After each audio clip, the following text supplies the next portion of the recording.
In the heart of suburban tranquility, nestled between rolling hills and whispering pines, lay Oakwood Estates, a pristine community where manicured lawns stretched like emerald carpets and tree-lined streets bore names like Maple Lane and Willow Way. The neighborhood was a testament to order and charm, meticulously governed by its Homeowners Association, HOA, which had earned a reputation for maintaining property values and fostering harmony among residents.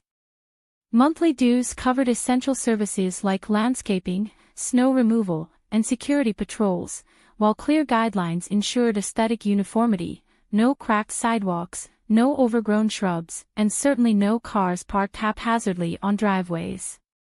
For years, this system worked seamlessly, creating an environment where families could thrive without worrying about eyesores or disruptions. Yet beneath this veneer of perfection lay simmering tensions waiting to boil over. The first crack in Oakwood's polished facade appeared one crisp autumn morning when Daniel Harper, a middle-aged accountant with a penchant for tinkering under the hood, backed his aging sedan out of his garage too quickly. His tires screeched as he reversed, and before he could react, the rear bumper clipped the edge of his neighbor Lily Chen's shiny new electric car. The impact wasn't catastrophic. A small dent marred the otherwise flawless surface, but it was enough to send ripples through the tightly knit community. Daniel immediately got out of his vehicle, hands raised apologetically, and approached Lily, who stood frozen at her doorway, staring at the damage. "I'm so sorry," Daniel stammered, his face flushed with embarrassment. "It was an accident, I'll take care of it." Lily nodded curtly, though her expression betrayed a mix of frustration and disbelief. She had purchased the car just weeks earlier, proudly boasting about its eco-friendly features during a neighborhood barbecue. To see it dented already felt like a personal affront. Still, she appreciated Daniel's prompt apology and agreed to discuss repairs later that evening after both had time to cool down. What neither anticipated, however, was how this minor mishap would spiral into a much larger conflict involving the HOA and expose deeper fissures within the community. By midday, news of the incident had spread like wildfire through Oakwood Estates. Gossip traveled fast in such close quarters, fueled by whispered conversations at mailboxes and cryptic posts on the neighborhood's private Facebook group. Some sympathized with Lily, calling Daniel careless and suggesting he should have been more cautious given the narrow driveways. Others defended him, pointing out that accidents happen and urging leniency. But then came the twist. Someone anonymously reported the incident to the HOA, alleging that Daniel's reckless driving violated community safety standards.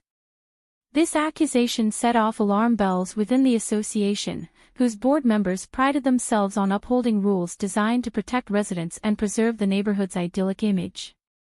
At the next HOA meeting, held in the clubhouse's cozy conference room, the agenda included a discussion on parking etiquette, a thinly veiled reference to Daniel's mishap.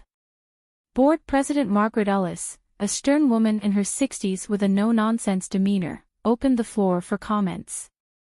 One resident suggested implementing stricter speed limits within the subdivision, while another proposed banning older vehicles deemed unsafe. As the conversation spiraled into broader critiques of parking habits and driveway aesthetics, Daniel shifted uncomfortably in his seat, feeling increasingly singled out despite having already apologized and offered to fix the damage. When Margaret announced plans to draft a resolution requiring all homeowners to submit proof of regular vehicle maintenance, many attendees murmured their approval, oblivious to the growing resentment brewing among those who viewed these measures as unnecessary micromanagement. Meanwhile, Lily found herself caught in the crossfire.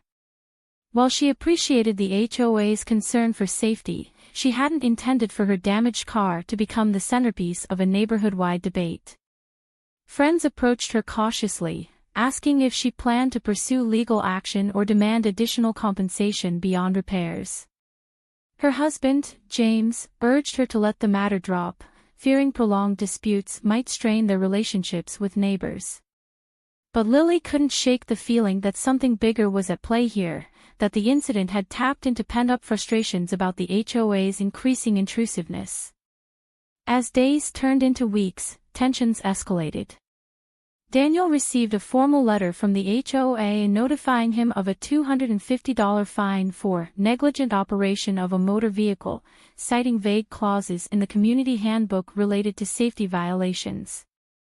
Infuriated, he attended the following board meeting to contest the penalty. Standing before a room full of skeptical faces, he argued that the fine was excessive and punitive, especially since he had already taken responsibility for the accident. He pointed out that similar incidents elsewhere in the neighborhood had gone unreported and unpunished, accusing the HOA of selective enforcement. His impassioned plea struck a chord with several attendees, including Lily, who began questioning whether the HOA's response was proportionate to the situation. The turning point came during a heated exchange between Daniel and Margaret, who accused him of deflecting blame onto the HOA instead of accepting accountability.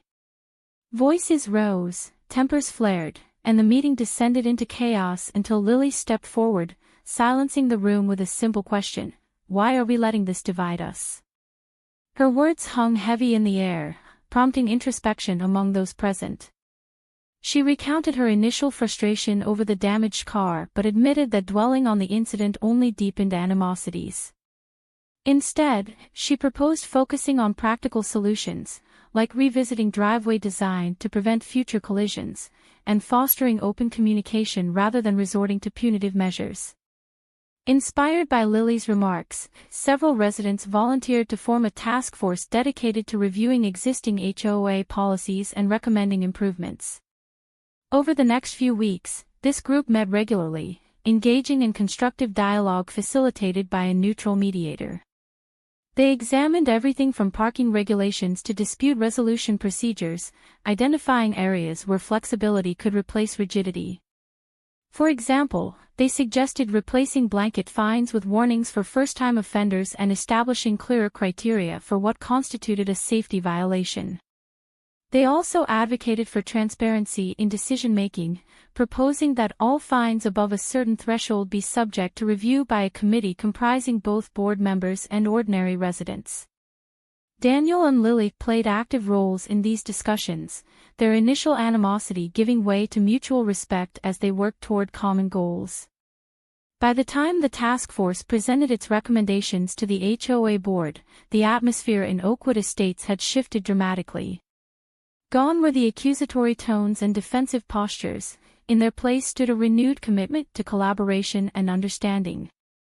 The board accepted most of the proposals, agreeing to implement changes gradually while monitoring their impact on community dynamics. Looking back, the dent in Lily's car proved to be more than just a minor inconvenience. It became a catalyst for positive change. What started as a simple accident exposed underlying issues within Oakwood Estates, challenging residents to reflect on the balance between regulation and freedom, tradition and innovation. Through honest dialogue and collective effort, they transformed a potential crisis into an opportunity to strengthen bonds and reaffirm shared values. Today, Oakwood remains a model of suburban living, not because it is perfect, but because its residents understand that true harmony requires patience, empathy, and a willingness to adapt. And though Lily's car still bears a faint scar from that fateful morning, it serves as a reminder that even imperfections can lead to growth, if handled with care.